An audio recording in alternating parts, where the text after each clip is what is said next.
The story of Leonidas and his 300 Spartans at the Battle of Thermopylae is not just about heroism on the battlefield. It is about sacrifice, courage, and the unyielding commitment to freedom against the most powerful empire the world had ever known. The death of Leonidas and his men became the spark that ignited the flame of resistance against the Persian Empire, altering the course of history.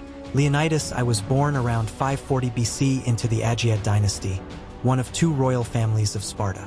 His father, King Anaxandrias II, ruled the powerful Spartan city-state for nearly 4 decades. Sparta was a land built on military prowess, and it was here that Leonidas grew up under the harsh discipline of Spartan society. The legacy of his royal family, steeped in military tradition, shaped his early life and prepared him for the path that lay ahead. Leonidas was the third son of Anaxandrias, making him an unlikely candidate for the throne. In Sparta, only one of the 2 royal houses could hold the kingship at a time, and the throne passed from father to son. Leonidas's elder brother, Cleomenes, was initially in line for the crown, but fate had other plans. Cleomenes' reign was turbulent, and the Spartan system, which relied on a dual kingship, meant that power was often shared between 2 kings, balancing the city's military and political needs. Spartan society was renowned for its militarism, and its warriors were the backbone of its influence. Every male citizen, from the moment of birth, was subject to the agoge, a rigorous training program that would mold them into one of the most feared warriors in the ancient world. Leonidas, like all Spartan boys, faced a brutal and often painful regimen meant to build resilience, endurance, and strength, sharpening his mind and body for the battlefield. Leonidas's mother, a woman of high status in Spartan society, had arranged for his second marriage to secure an heir, further consolidating his lineage. But when Cleomenes' reign ended in controversy and death, Leonidas ascended to the throne.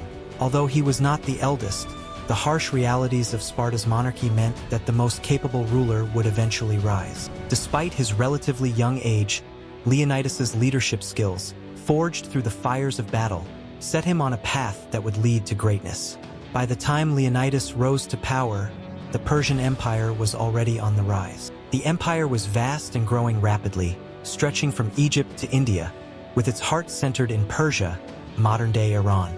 The Persian king Darius I had already waged war against Greece, and the results were mixed. In 490 BC, the Battle of Marathon saw the Greeks, under the leadership of the Athenians, defeat the Persian invaders. The victory at Marathon, though significant, was just the beginning of the Persian ambitions for domination of Greece. Darius's son, Xerxes I, succeeded him in 486 BC. Unlike his father, Xerxes harbored greater ambitions, and it became clear that his ultimate goal was to conquer Greece and subdue its city-states once and for all.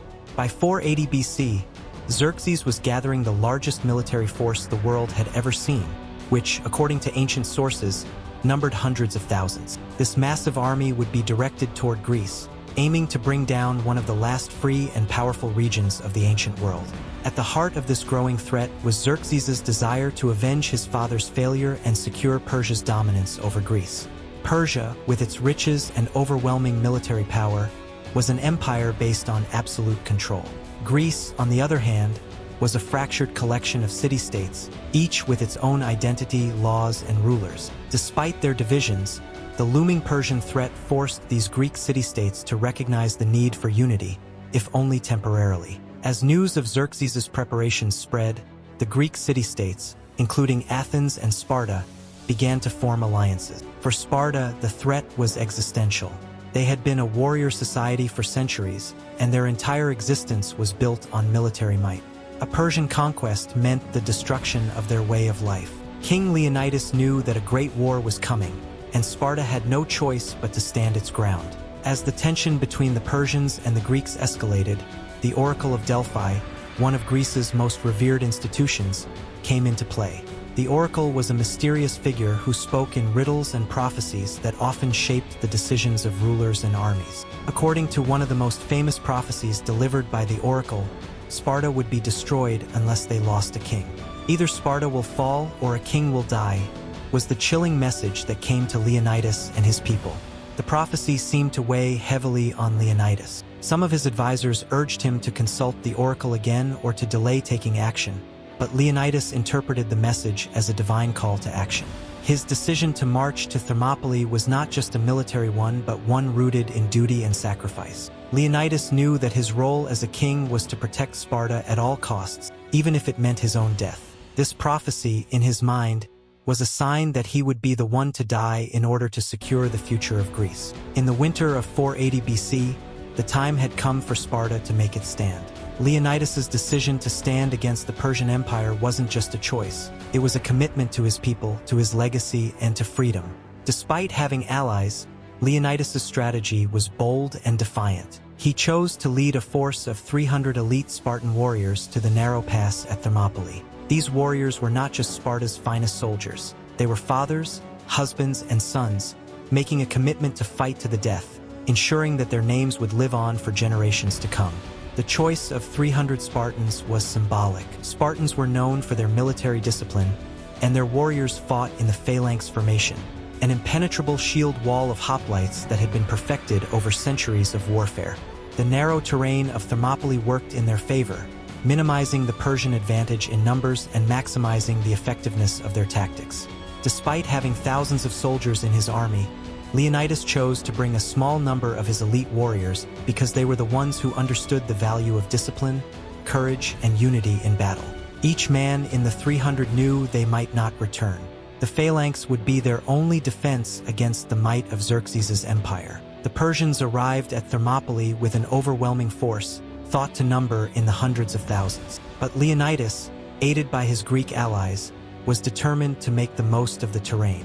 The pass at Thermopylae was narrow, limiting the effectiveness of the Persian cavalry and allowing the Greeks to focus their attacks on the Persians in waves. On the first day of battle, the Persian army launched assault after assault, but the Greeks held firm.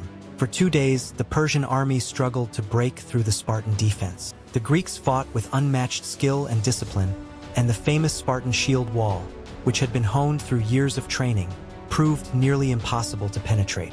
The Spartans fought in close formation, using their shields to protect each other and their spears to strike down the enemy. However, despite the Greeks' tactical superiority, the battle began to shift. A betrayal by Ephialtes, a Greek traitor, led the Persians to discover a secret mountain path that would allow them to flank the Greek position.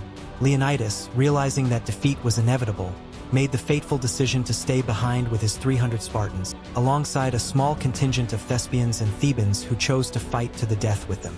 The final moments of the battle were brutal. Leonidas and his men fought valiantly against overwhelming odds, refusing to surrender or retreat. On the third day of battle, the Persian army surrounded the Greeks, and the fighting became hand-to-hand. Leonidas himself was struck down, his body ultimately claimed by the Persians. Yet, his sacrifice was not in vain. The death of Leonidas and his men became the rallying cry for the rest of Greece. His courage, leadership, and willingness to die for his people inspired the Greek city-states to unite in the face of the Persian threat. The following year, the Greeks achieved a decisive victory over the Persians at the Battle of Salamis, and the eventual Greek victory at Plataea in 479 BC marked the end of Xerxes' ambitions in Greece. The legacy of Leonidas and his 300 Spartans transcended the Battle of Thermopylae. Their sacrifice became a symbol of bravery, unity, and patriotism.